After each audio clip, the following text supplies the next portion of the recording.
This year marks the 25th anniversary of The Sopranos, and I watched all 6 seasons and 87 episodes. I did this because I've been hearing The Sopranos is one of the greatest series ever made for a really long time now, and I kind of wanted to see if it was true. So I'm going to be taking you guys with me while I review and talk about the series. And I kind of want to specify that this is mostly just that, a review, if you even want to call it that, because I'm kind of just going to be bullshitting and talking about my opinion, but I'm not going to be going into like the complex emotions and things like that. That's not really what we do here. But with all that out of the way, I feel like the only thing left to do is episode 1, The Sopranos.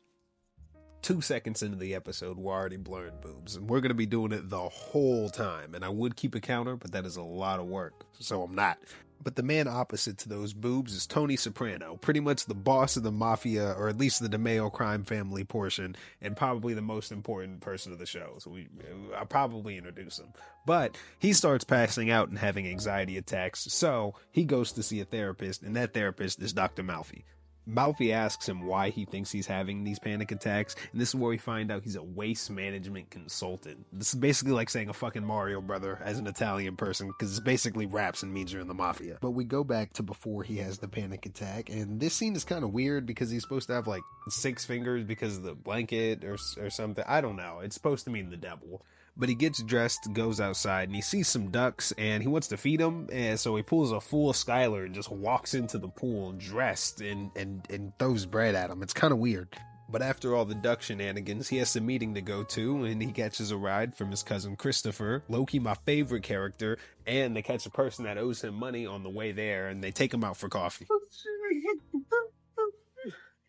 You all right? My leg's broken, the boat's coming through. Let me see. So you had coffee? Right. After this meeting, they find out Uncle Junior is going to be whacking somebody at a friend Artie's restaurant. This is a problem for business, so Tony is responsible for figuring a solution out. So he has a lot on his mind, and on his son's birthday, while doing what fathers do best, he looks at the ducks from earlier, and this is when the panic attack happens. While all this is going on, the Czechoslovakian people put a rival bid on a contract that the Sopranos want, so they want to send a message, and they tell Christopher to take this dude named Mel to a meat shop. No, did he? Just to talk about some business and stuff like that, and in the process, he has him inspect a knife, and, I also didn't mention it earlier, but Tony has a daughter who wants to go to Aspen with her friend Hunter, but the only condition is that she can't sneak out of the house, and no matter what. And this bitch snuck out 2 minutes flat, she's gone, got caught, and can't go to Aspen with Hunter, and while talking to Dr. Malfi, Tony seems to think it'll blow over. But she doesn't acknowledge it at all and starts asking him questions about his depression. He doesn't acknowledge her either and just tries to fuck. It gets pretty awkward and he just leaves. But he pretty much comes back immediately because he's trying to put his mom in a nursing home, but she's a total bitch, so he just puts him on antidepressants instead. But he doesn't end up taking them and he just goes to the Bada Bing. The Bada Bing is the bane of my existence for the rest of the series. It's basically just the strip club that they hang out at, but I'm gonna be censoring the entire, I already explained myself. So when he gets to the Bada Bing, he tries to talk to his Uncle Junior about doing the hit in the restaurant. He basically says, I'm gonna do what I want, like young people. So he has to come up with another solution. I said Artie so confidently earlier, but the restaurant owner's name is Arthur, and it always has been Arthur and will be Arthur for the rest of the show. So he tells Arthur that he should go on a free vacation provided by the Sopranos, and his wife basically tells him, no, don't take anything free from the mob, which is generally good advice, but if it's a free vacation, I'm going to Boca. So Arthur has to tell him that he can't accept the vacation, so he has to come up with another solution, and holy fuck, he burnt the restaurant down. They try comforting him at a party later, but it's kind of crazy to just be like, nah, it's not the worst thing that could have happened, but it kind of is. That's like his livelihood and everything else. But at that same party, Christopher gets a little bit upset because after the male guy hit, he's still not a made man. And Tony kind of shrugs him off, but gets a little bit sympathetic because he used to feel the same way when he was a little kid. But Christopher is retarded, so he says he's going to make a movie like Godfather style, and Tony loses it. Episode 2, 46 long. Christopher and this guy, B, set up a truck robbery with the oldest mob trick in the book. Online, one of them clever kids. Yeah. They took a very blurry photo of the moon and they put it on a screen across the room. And then they zoomed in on the city moon, and the camera showed detailed craters. Oh, I've got the man. You got DVD players in back? Don't hurt me, man. Back at the Soprano household, Camilla Soprano, Tony's wife, tells him that their son's teacher's car got stolen on school property, crazy enough, and she suggests that he do something about it. He suggests the motherfucker get a summer job, which is the funniest thing I've ever heard. Those poor teachers, they don't make a lot. So he can work a summer vacation. But he does end up doing something about it, and he employs help from his friend Pussy. Now, I know I've been changing names a lot and just like calling people random stuff, but I feel like I gotta call him Puss for the rest of the show. I don't know how cool YouTube's gonna be with me just saying it, so we're just gonna move on. But Puss and Polly do end up tracking the car down later, and the two guys that stole it got it scrapped, so they spend the episode just finding a replacement. And at the end of the episode, it's kind of funny because Junior's just like, my dad's a hero, he got your car back. He doesn't know what's going on. At this point in the series, he has no idea that his dad's in the mob, and he doesn't find out until a couple episodes later. The whole plot of this like side story isn't really that important. Something that is important is that truck that B and Christopher robbed earlier, they were paying Uncle Junior protection money. So now that they got robbed by somebody in the DeMeo crime family, and especially Tony's segment, Uncle Junior wants $15,000 in restitution money. I'm not gonna pay him. Oh, yeah? I'm serious. No, serious is what happens if you don't pay. By my hand. Christopher doesn't take the news great, but he knows Tony will skin him alive if he doesn't pay him, so he comes to terms with it pretty quickly. But B is a complete moron, and he goes and sets up another robbery independent of Christopher, and he accidentally kills the truck driver, so they're in hotter water just because he didn't want to listen. He's also a meth addict, I should probably mention that. Speaking of killing people, earlier in the episode, Tony's mom hits her friend with a car and almost kills her, so that's the end of her living alone. They have somebody come over and help her, but she's just racist the whole time, so they just end up sticking her in the retirement home. And Dr. Melfi has him admit that his mom wasn't the greatest, and for a mobster, that's like the craziest thing in the world. Just when I thought I was out, pull me back in. Episode 3, Denial, Anger, Acceptance. The episode starts with Christopher dropping the truck that they stole back off to the company and stupidly telling them that it's a gift from Tony Soprano, which sets them off to the idea that they stole it in the first place. So later at a dinner, Uncle Junior talking to one of his henchmen, they plot what they're going to do about the disrespect. We cut to Tony at Dr. Malfi's office, and this time, thankfully, we don't have to blur any boobs, but he is staring at a barn, and he gets really mad at her because he thinks it represents loneliness and everything else, but it's honestly not that deep. But the reason he's feeling this way is because the acting boss, Jackie, is in the hospital because of his cancer. He leaves Dr. Malfi's office and he goes to visit Jackie, but before he gets there, the no-name henchman from earlier is keeping him company by telling him the craziest shit I've ever heard in my life. Like top 10 worst things to say to somebody who's dying. You know who else has cancer? Tommy DePalma. He's got it much worse than you, though. It's eating his brain away. Hey, somebody having a baby or what? Hey! But once everyone gets there, they find out Shlomo, the guy this episode is named after, has a problem that they need to take care of. His son-in-law is getting a divorce from his daughter and won't sign the papers unless he gets 50% of the hotel business that they have. And obviously that shit's not going to happen, so they need the Soprano crew to come up with a solution. And they give them $25,000 to do so. An integral member of the crew, Hesh, warns Tony that the Hasidic Jews can be a bit stubborn, being one himself, and Tony basically tells him, fuck you, I can figure it out myself. Tony goes to meet with the two Jewish gentlemen, Shlomo and his son, to discuss some of the matters of his brother-in-law. And they have a lot of the native tongue going along here, and unfortunately HBO Max hates me, so instead of putting actual subtitles, they just put speaking in Italian or speaking in Yiddish. And the only exposure I have to anything Italian-based is Godfathers and the fucking Sopranos, so I don't know what the fucking gabagool is, but we're going to work with it here. But they do work around to a deal, and that deal is if the son-in-law wants 50%, the Soprano crew gets 25% instead of the agreed upon $25,000, which works out for everybody. But at first it proves difficult as hell because Paulie and Sil go down to the motel to speak to him, and after they beat the shit out of him and threaten to kill him, he stands on business and says if he dies, he'll put a curse on both of their families. So they have to call Tony, and Tony has to call Hesh, and he basically says, hey, look, I know a lot of people that don't want to live, but I don't know anybody who doesn't want to live without their penis. So They threaten him with that, and it does the trick. The B-side story of the episode starts with Hunter and Meadow going to talk to Christopher about some literal fucking trucker speed, and they're only doing it just so they can do better at school, and he looks at them like they just killed his fucking family. The only reason he's hesitant is because he knows if Tony catches him giving his daughter trucker speed, he will actually kill him. So he doesn't want to do it, but after some convincing from his girlfriend saying that if she goes to get it from somewhere else, they're probably going to kill her down there, he comes to terms with it and gives them some speed. Which is a crazy fucking sentence to say. Uncle Junior goes to talk to Tony's mother about the situation with the trucks, and she agrees with no name.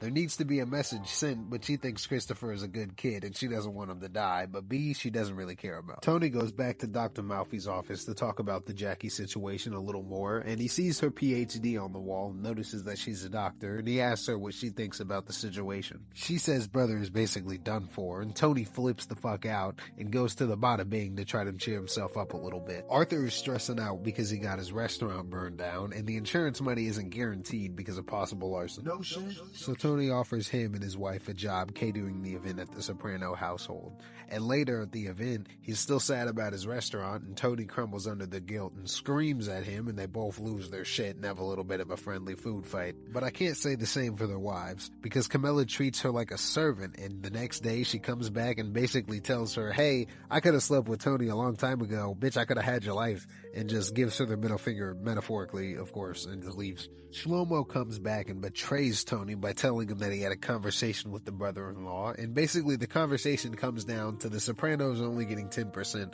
but Tony isn't letting that shit fly, and they're coming up to the original 25 whether they like it or not. At the end of the episode, Junior finally takes revenge against Christopher and B by setting up a fake execution for Christopher and taking him to the pier and having two Russian guys point guns at his head. But in the moments where he's like pleading for his life, I feel like he says some of the hardest shit I've ever heard, so I'm just gonna play the clip. I didn't mean it. I am sorry. Listen to me.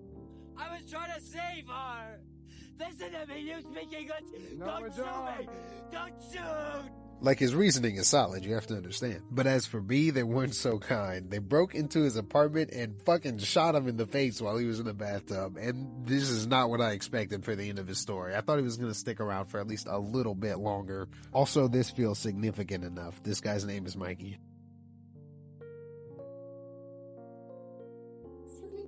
Episode 4, Meadowlands. The episode starts with a scene that legitimately gave me a heart attack. I think it's supposed to represent like a panic attack or something like that, but I'm not fucking sure. It's basically just him going to Dr. Malfi's office and seeing the other mobsters there, and I don't know why it creeped me out so much, but just I'll play a little bit of it. I'll play a little bit.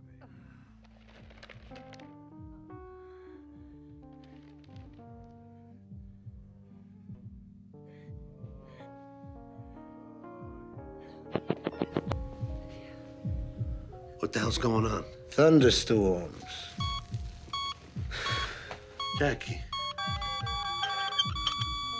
But Christopher finally gets out of the hospital and leaves with a neck brace, and pretty much immediately goes home and sees B turned into a water painting in the bathroom.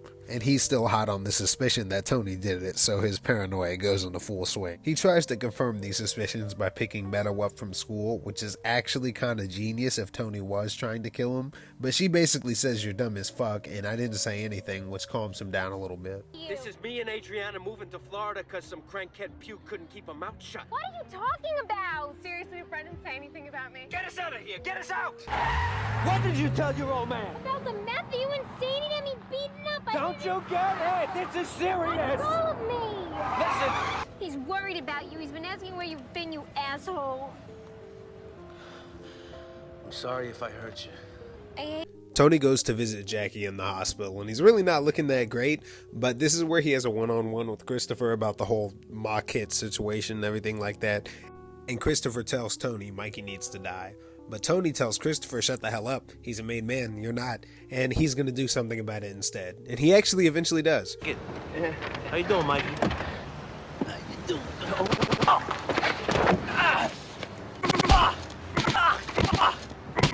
Son of a... Look, you your suit's wrinkled. He tries to talk to Uncle Junior also, but he barely gets a sentence in before he's just like, don't bring that shit in here, come with a gun instead, and he just leaves. Everybody tells Tony that if he wants to become the acting boss, they'll back him and make sure that it's not Uncle Junior in office, because it's pretty much Tony already running things as it is. But Tony knows what kind of man his uncle is, and he knows he's going to go down with the ship, so he has to think of something else. So Tony goes to Dr. Malfi to talk about the situation with Uncle Junior and his mom, and she did something I had no idea therapists could even do. Not her fucking job, and just suggest him a book about making old people happy. And weirdly enough, he reads it, and it just talks about giving old people the illusion of control to make them feel better about not having any. But in the meantime, he goes to the Bada Bing to clear his mind, and this is where we find out that the acting boss, Jackie, has passed away from his cancer, so he has to spearhead this situation with his Uncle Junior. He applies some of those philosophies, and despite what everybody says, he lets Uncle Junior be acting boss while he still runs things from behind the scenes. He also claims some of Uncle Junior's more successful businesses in the exchange too, so I think it worked out well for everybody. Episode 5, College. Tony and Meadow go to look at colleges that she wants to attend, and on the way back to the hotel, she drops the bombshell on them. Are you in the mafia? Am I in a what? Whatever you want to call it. Organized crime. He tries denying it at first, but he comes around to admitting that his money is a little bit dirty, and she admits that she took speed to get through school. She doesn't tell him where she got it from because his reaction was fucking crazy, and deep down I think she knows he'll turn Christopher into Swiss cheese. But speaking of cheese, they stop to get gas, and Tony sees a dude that he thinks ratted on his crew a long time ago. I also thought I would just throw this in. Before Tony seen the dude, he went to a payphone, called his side piece first and foremost, then called his wife, seen the dude, cut the conversation with his wife short to go pursue the dude. Tony isn't a good man, and I feel like we need to understand that now because it's only going to go down from here. But his wife is no saint either, because when Tony and Meadow are away, Camilla starts getting a little bit too close with the pastor. They have a dinner date while Junior is staying at his friend's house, and this is where she finds out Dr. Malfi is a woman, which she previously thought she was a man, so she thinks Tony is just out cheating on her again. Which is why she gets a little bit flirty with Pastor Jeff, but he realizes that one of the stupidest things in the world he can do is stick his dick in Tony Soprano's wife, so he gets spooked and gets out of there. But Tony starts to follow the rat, but things get a little bit too hot with Meadow in the car, so he drives back to the hotel. He's not really 100% sure if it's the dude, so he takes Meadow to a fancy event where she can be with some new friends while he does some important research. He finds out that it's definitely the dude because he still makes the bust that he was making when he was in prison. Tony wasn't sloppy with his research or anything, but the rat, whose name is Fad by the way, that's just what we're going to be calling him, gets a feeling that somebody is looking for him, so he goes asking around, seeing if anybody has been asking about him. Listen, Tank, anybody been looking for me or asking any questions about me? Big guy. New York sounding? Is there a problem? Nah. He doesn't really get any leads though, but he does end up finding the hotel that they're staying at and their names on the registry, so he waits till later at night to scope the place out. While he's scoping the place out, he tries to kill Tony, but two old people basically throw a stick in the road, so he just resorts to hiring two crackheads. But they chicken out, and literally 2 seconds later, he steps outside and Tony's waiting for him. Come on, rat. Yeah, he choked him to death. He goes to get Meadow, and she questions him on the dirt on his shoes and the cut on his hand, and despite the conversation they have earlier, he just straight up lies to her. And that makes me think the trust wasn't 100% there. They get back to the house, and Camilla tells Tony that the pastor ended up spending the night last night, but nothing happened. He's obviously furious, but she turns the gun back on him by saying, "Aren't you lying and saying your therapist is a woman, you piece of shit?" And he just walks away. Episode 6, Pax Soprana.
Episode 7, Down Neck.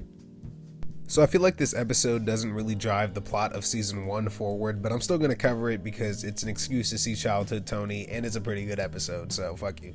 AJ and his friends get drunk on communion wine, which is already a stupid idea, but they decide the perfect time would be right before gym class, so obviously one of them puked and AJ got in trouble. I don't want any excuses. Mr. Meskerman, I gotta go to the bathroom. Is that alcohol in your breath? Oh, no!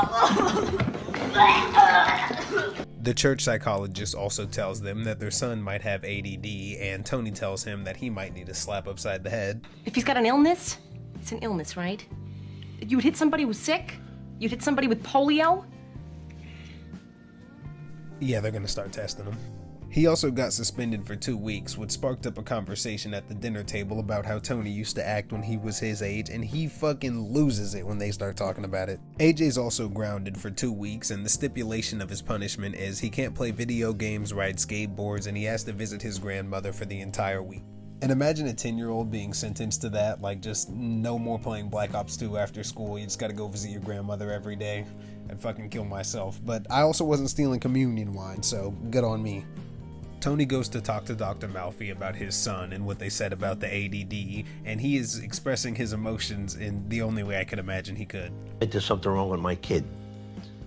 But this all sounds like bullshit to me. The reason Tony is so resistant to admit that his son might have ADD is because he looks at him as a reflection of himself, so if he has it, potentially Tony may have it, is what he's thinking. Dr. Malfi also tries to talk to him about the kiss from last episode, but it's honestly unbearably weird, so we're moving past it. We cut back to Tony's house, and he wakes up, looks in the mirror, and just starts tripping. We go back in time, and it's like playing White Rabbit. It's honestly a pretty cool scene, but I can't play you even a millisecond of it because they will strike this video into Kingdom Come. So we get teleported back to 1967, and we get to see a younger version of Tony's dad for the first time. We also get to see a younger version of his mother and Uncle Junior.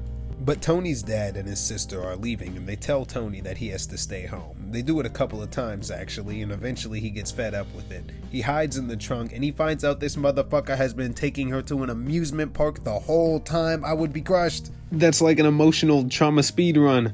But it ends up being fine because it's just a front for his father's illegal business, and he sees his dad go to jail for the first time, but he's out pretty much immediately, so it doesn't matter. The whole reason the flashback is significant is because Tony doesn't want Junior to end up like him just because he idolizes him. Basically, he doesn't want the cycle to continue. Speaking of, Junior goes to visit his grandmother and like an absolute fuck tells her that Tony is in therapy, and she immediately assumes she's going to talk shit about her. I mean, she's not wrong, but she also almost spills the beans to Uncle Junior, but Tony saves his own ass by walking into the room. Episode 8, The Legend of Tennessee Maltasanti. The episode starts with Christopher having a nightmare about Amel and specifically what he did to him in the meat shop. Pause, but that's not really important right now. What is, this guy, Larry, another acting boss in a different family, is having a wedding for his daughter and all the capos are showing up with gifts. But it gets cut short when they get news that they're going to start giving out indictments and everybody starts shitting the bed. They have a mini conversation in the corner and they decide that the best course of action is to get the fuck out of there and start hiding everything in their houses right now. Tony does the smartest thing possible and takes all of his guns and money to his mom's house. But first, Camilla has to distract her by taking her out for brunch, but she thinks she has an ulterior motive, which she's right, but Camilla verbally slaps her. But you come here unannounced, and I shouldn't wonder if something's wrong. I come here to take you out. Right away you think I have some other agenda that I have to talk to you about? Don't flatter yourself. While everyone is freaking out about indictments, Christopher is having a crisis about his ability to write a movie, and Paulie comes in to give him some advice. You ever feel like nothing good was ever gonna happen to you? Yeah, and nothing did. So what? But obviously that's not enough for him, so he goes to Puss to get some more advice about the dreams he's been having. And he tells him that they'll get better the more he does it, so damn, Christopher is 2 for 2 on advice today. But he doesn't listen to him and they bury up the body and move the location. Back at the Soprano household, the FBI shows up and is ransacking the house. They sent an Italian police officer to be a part of the sweep and he accidentally breaks a glass bowl. Tony mocks him for doing so, and he also mocks him later at dinner, saying he'll never get anywhere by arresting his own kind, which is kind of crazy because I can only assume Tony has killed an Italian person before. Everyone gathers around the TV to find out new information on the indictments, and Christopher gets upset when he finds out that they mention B as an associate of the Sopranos, and he hasn't been mentioned at all. So he goes to a donut shop and acts like a tough guy in front of the worker, and he kind of stands his ground for a little bit, but then Christopher shoots him in the foot, so I mean, you know. I'm not fighting that for minimum wage either. But Tony finds out about the stunt he pulls and is furious that he's doing all this while the indictments are going down and asks him why it's all happening. Dr. Malfi is also having a conflict in this episode because she tells her family that she's treating somebody in the mob and they fucking lose it. Her husband immediately wants her to stop representing him because he gives a bad image to all the normal hardworking Italians, but she doesn't end up stopping, so it really doesn't matter. But Tony pulls Christopher away and tries to have a one-on-one conversation with him about why he's trying to act like a cowboy, and he yells at him most of the time, but he has good intentions while he's doing it. But Christopher not really being ready to deal with his emotions kind of gets him to shove Tony off to the side. And speaking of feelings, at the end of the episode, Tony's mother tells Uncle Junior that Tony's in therapy, and she's aware that it's going to have consequences, even saying so, but she doesn't care. I think she's trying to get Tony killed. Episode 9, Boca. The episode starts with Tony, Arthur, and a couple of the other dads watching their girls at a soccer game. They end up winning the game because the coach calls out a play with a weird-looking face to this girl named Allie. Allie! Yeah. But we'll get back to her. So they go out and celebrate, and they offer the coach a reach-around monkey for the win, but he denies it. Also, Elijah, I hope you're doing okay editing this. There's a note in the script, so it's probably agonizing. They also have a conversation with the private investigator, and he tells them more information on the indictments. He says he's taking a risk by even being here, and he's not quite sure who's all on those indictment names. But we cut back to Meadow and her teammates celebrating after the big win. A break, but your dad makes it seem like this, I don't know, metaphor. Yeah. Yeah, that's pretty cool. You guys, where's Al? Supposed to loan me a cig. What are you doing? Alan!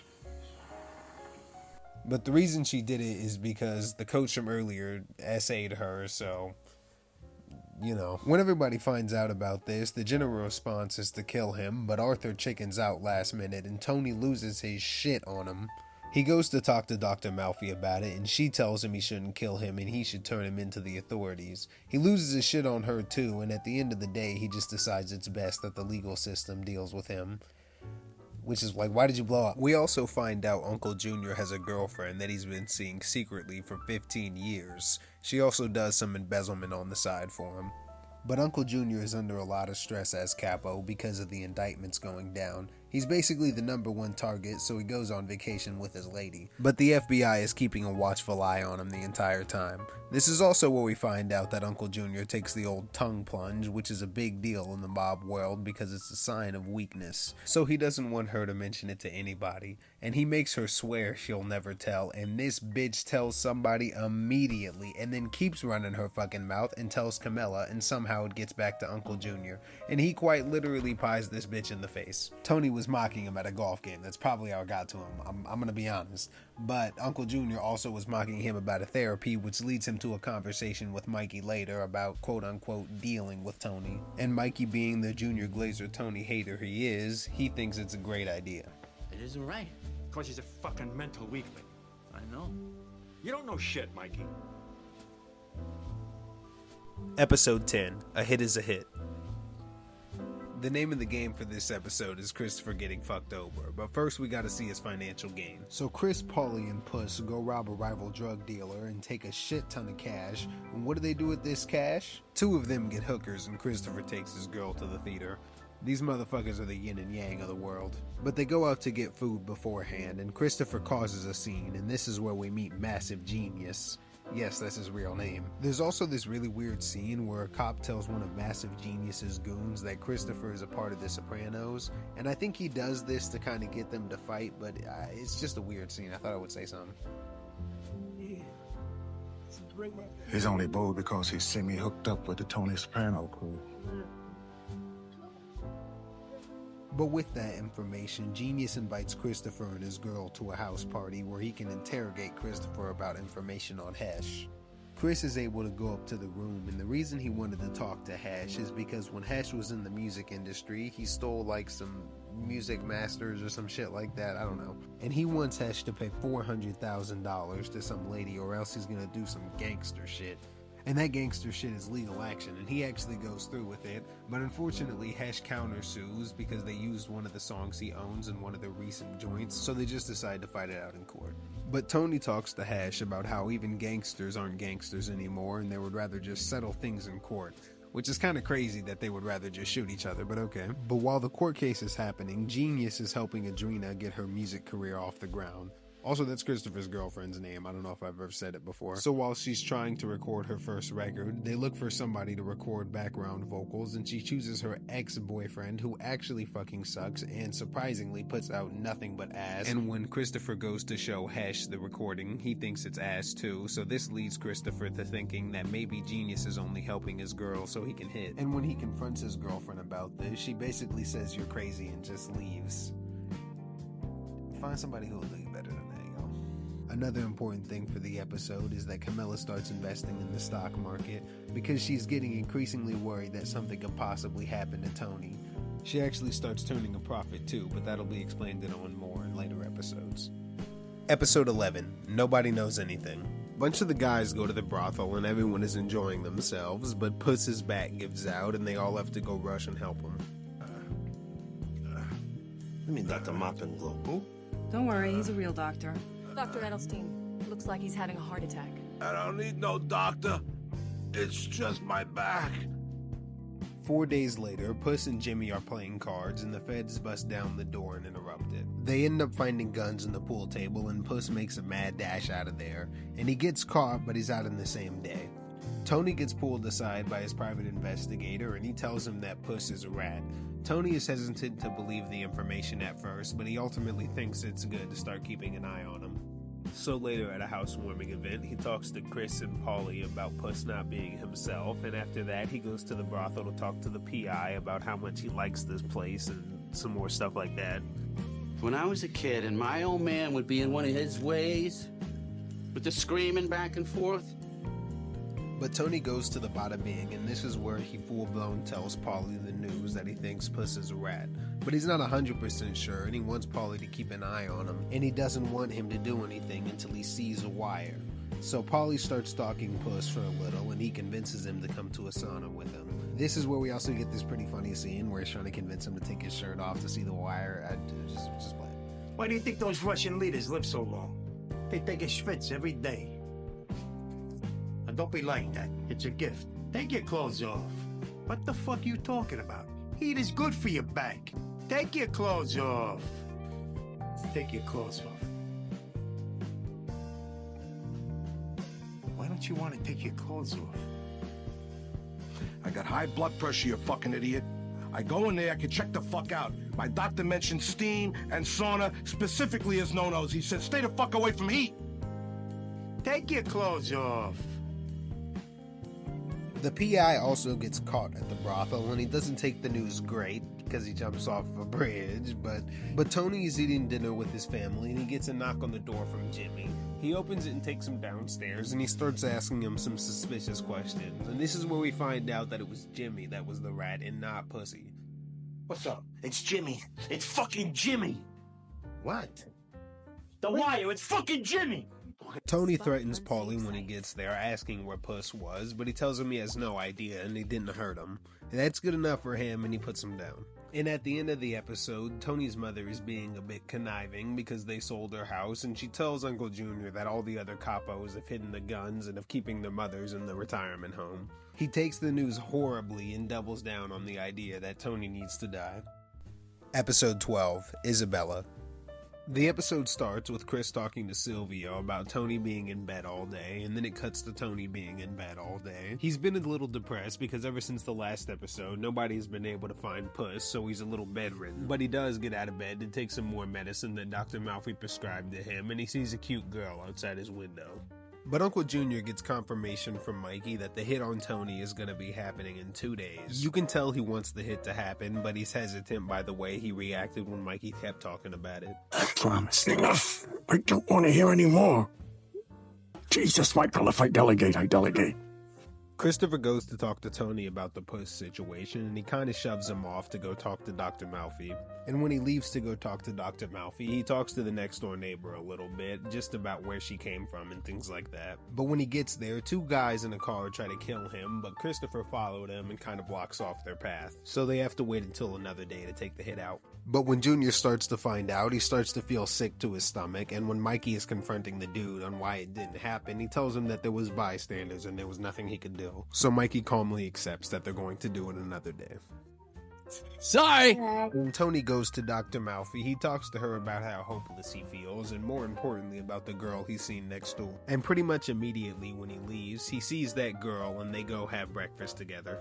But I think she slipped him some salvia because he starts tripping and he imagines her breastfeeding a baby.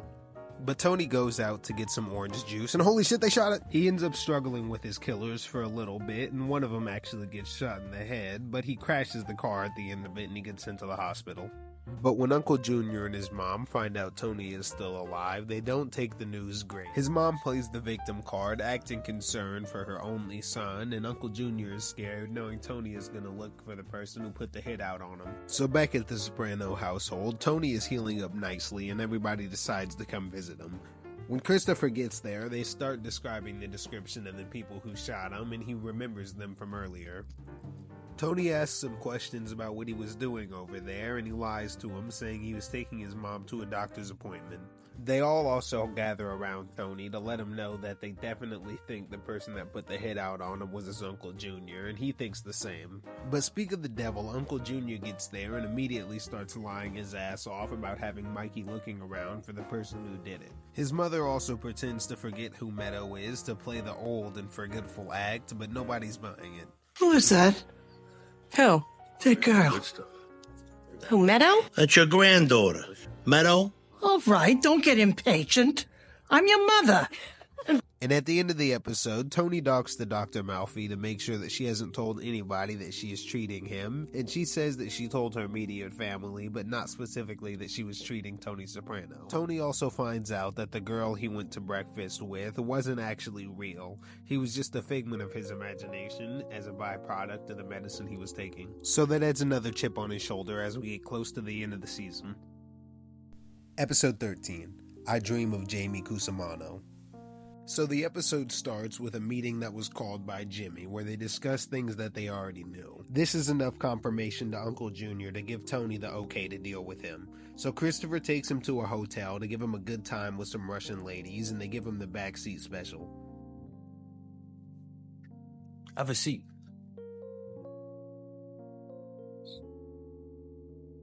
Fucking punk-ass pieces of shit. Would you forget our captain? Why don't you call for help in your radio mic, you fucking rat? Tony's mom also shows up to his house and pulls the fake dementia act on Meadow and everyone else that's in the house. Then Tony goes to talk to Dr. Malfi about the situation, and she puts all her cards on the table by introducing the idea that maybe Tony's mother tried to get him killed. Borderline personalities are very good at splitting behavior, creating bitterness and conflict between others in their...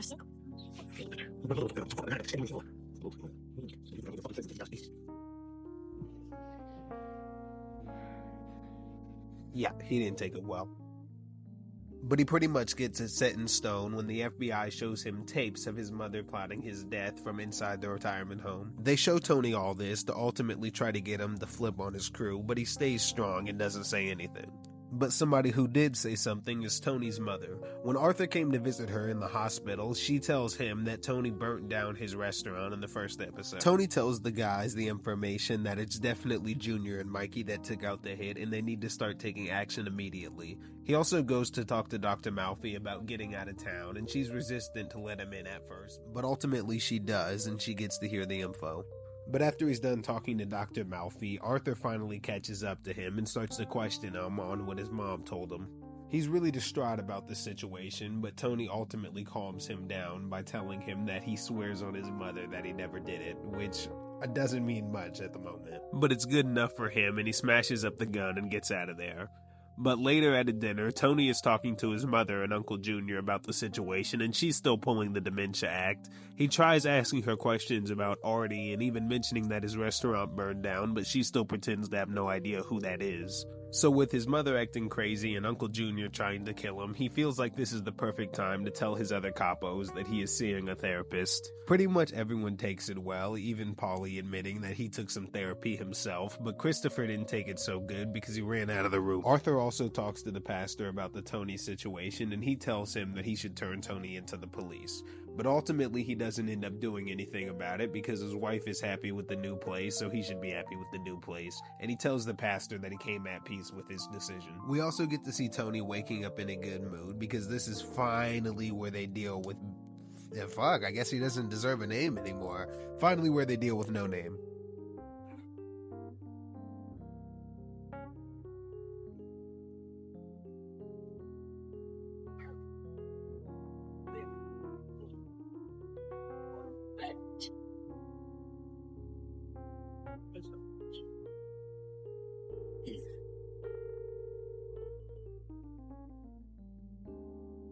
And before they could get to Uncle Junior, him and a bunch of the other capos got arrested. And the FBI actually offers him a chance to try to get out by saying Tony is the ringleader, but he would rather die than that Tony was the real one running things behind the scene.